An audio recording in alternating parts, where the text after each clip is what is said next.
समस्त को नमस्कार। चलतु आज आम बनवा ओऊ खटार रेसिपी। ओऊ खटा देखुं तो फास्ट आपन कौन करेंगे, ओऊ को काटिदेवे। जमी काटार वीडियो मुझे सेमती आप तार जो भीतर थी फूल को बाहर करदे छोट छोट पीस कर काटिदेवे। काटिदेले भलसे धोईदेवे। धोईदेला भलसे चिपुड़ी देवे।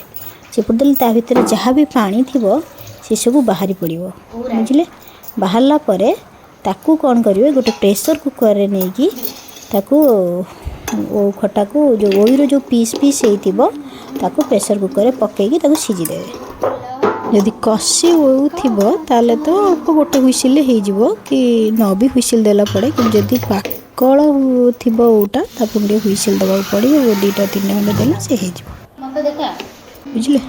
तापर टिके से जो सीझा पूर्व से जो प्रेशर कुकर टिके लुण आ टिके हलदी पकई देथिबे। तार हलदी पकई ता कसपणा टिके कम हो जाए।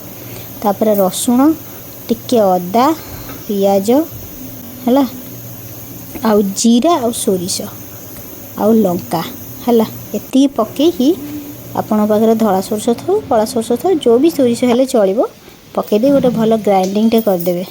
ग्राइंडिंग कलापर से मिक्स हो गला तेल पकई देगी टिके फुटण पकई देगी से मसला को पकई देबे।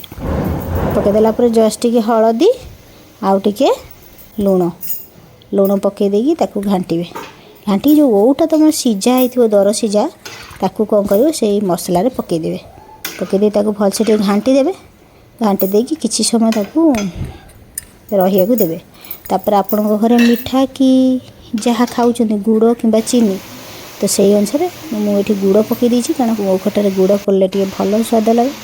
तो मुझे गुड़ पकई देछि। गुड़ पकई जी दरकार से अनुसार आप गुड़ पकई दे एमती घांटे ताकू देखिए आउ टिके सीझे देवे। जेहेतु ये ओऊटा धर्म मास चली तो सोमवार छाड़ी आपड़ तो प्राय ओऊ खटा हो घरे सोमवार छाड़ी आप अलग जो दिन में करी पियाज रसुण एटा रेसिपी देछि। बिना पियाज रसुण भी मुझे आउ थे गोटे देवी। यहाँ आप बनईकी आप आराम से खाई पारे। थोड़े ट्राए करूँ, बढ़िया लगे। Thank you. जय जगन्नाथ।